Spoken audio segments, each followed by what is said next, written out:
అందరికీ నమస్కారం అండి. బిక్కవోలు లక్ష్మీ గణపతి స్వామి వారి దర్శనం చేసుకుని మేమైతే గొల్లల మావిడాడ వచ్చాము. ఇప్పుడు గొల్లల మావిడాడ ఎంటర్ అవుతూనే గొల్లల మావిడాడ అంటే గోపురాల మావిడాడ అని కూడా చెబుతుంటారు.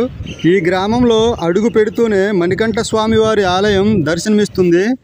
ఈ గ్రామంలో శ్రీరాముల వారి ఆలయం చాలా ప్రసిద్ధి చెందింది. సీతారాముల వారి ఆలయం గురించి అయితే మనం నెక్స్ట్ వీడియోలో డీటెయిల్గా తెలుసుకుందాం. 125 సంవత్సరాల నాటి చరిత్ర గల శ్రీ సూర్యనారాయణ స్వామి వారి ఆలయం గురించి ఈ వీడియోలో మనం పూర్తిగా తెలుసుకుందాం. ఈ వీడియో నచ్చితే లైక్ చేయండి, అలాగే మన ఛానల్ని సబ్స్క్రైబ్ చేసుకుని మన ఛానల్కి అయితే సపోర్ట్ ఇవ్వండి. ఇదే మన సూర్యనారాయణ స్వామి ఆలయం. ఈ ఆలయం వచ్చి తూర్పుగోదావరి జిల్లాలో కాకినాడ నుంచి 20 కిలోమీటర్లు, రాజమండ్రి నుంచి 40 కిలోమీటర్ల దూరంలో ఈ ఆలయం అయితే నిర్మించడం జరిగింది. ఈ ఆలయం చూస్తే ఆనాటి శిల్పుల కళా నైపుణ్యం అంతా ఇంత కాదు. ఈ గాలిగోపురం ఎత్తు అయితే మనకి 85 అడుగుల నుంచి 90 అడుగుల వరకు ఎత్తు అయితే ఉంటుందట. లోపలికి వస్తూనే ఆలయ ప్రాంగణం అనేది ఈ రకంగా మనకి దర్శనమిస్తుంది. చాలా విశాలమైన మండపంతో, ఎత్తైన గరిస్తంభంతో ఆలయం అయితే మనకి ఈ రకంగా దర్శనమిస్తుంది. ఈ ఆలయంలో ప్రతి ఆదివారం అభిషేకాలు, గ్రహాది దోష పూజలు అన్నీ చాలా భారీ ఎత్తుగా నిర్వహిస్తుంటారు.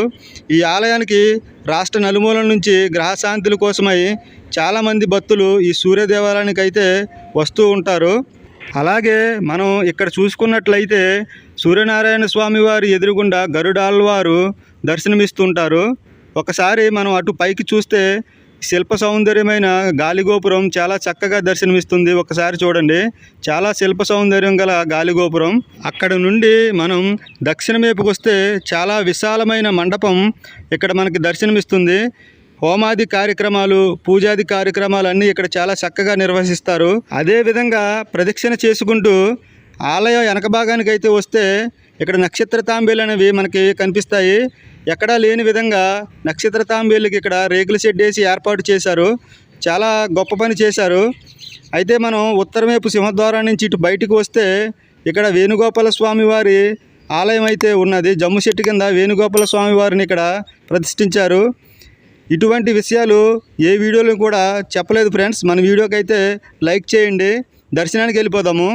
ఇప్పుడైతే మేము దర్శనానికి లోపలికి వచ్చాము. సూర్యదేవుల వారి దర్శనం చేసుకోండి. సూర్యదేవుల వారి దర్శనం చేసుకోవడానికి అయితే మేము ఇప్పుడు లోపలికి వచ్చాము. స్వామివారి కుడి పక్కన మనకి లక్ష్మీనారాయణ స్వామివారి ఆలయం అయితే దర్శనమిస్తుంది. ఇక్కడ స్వామివారు ఉష, పద్మిని, ఛాయ, సౌమ్య అనే 4 దేవేరులతో మనకైతే చక్కగా దర్శనమిస్తారు. ఎక్కడ ఆలయంలోనైనా సరే చాలా ఆలయాల్లో గర్భగుడిలోకి అయితే మనల్ని లోపలికి వెళ్ళనివ్వరు. కానీ ఈ గొల్లల మావిడాడ సూర్యనారాయణ స్వామి ఆలయంలో మనం గర్భగుడిలోకి వెళ్ళి స్వామివారి దర్శనం చేసుకోవచ్చు.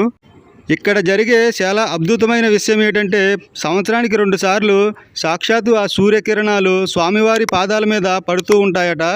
అలాగే స్వామివారి ఎడమ పక్కనకు వచ్చి మనం చూస్తే ఇక్కడ సత్యనారాయణ స్వామివారి ఆలయం, అలాగే కింద చిన్న విఘ్నేశ్వర స్వామివారి ఆలయం అయితే మనకి చాలా చక్కగా దర్శనమిస్తుంది.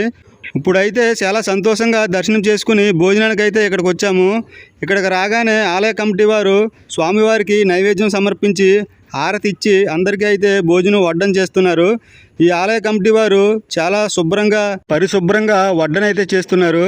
ఫ్రెండ్స్, ఈ వీడియో ఎలాగనిపించిందో కామెంట్ అయితే ఇవ్వండి. మన వీడియోకి లైక్ చేయండి. ఎందుకంటే ఇటువంటి మరెన్నో వీడియోలు నేను మన ఛానల్లో చేస్తూ ఉంటాను. మీరు ఎంతోమంది యూట్యూబర్లకు అయితే సపోర్ట్ చేస్తూ ఉంటారు. నాకు కూడా సపోర్ట్ చేయండి. మన ఛానల్ అయితే సబ్స్క్రైబ్ చేసుకోండి. ఈ వీడియో నచ్చితే మీ ఫ్రెండ్స్ అండ్ ఫ్యామిలీ మెంబర్కి అయితే షేర్ చేయండి. చాలా అద్భుతంగా భోజనం అయితే మాకు పెట్టారు. ఇక్కడ పులిహోర, ప్రసాదం అన్నీ పెట్టారు. అయితే మజ్జిగ చూడండి, చాలా చిక్కగా ఉంది. ఇక్కడ పెరుగు, గడ్డ పెరుగు.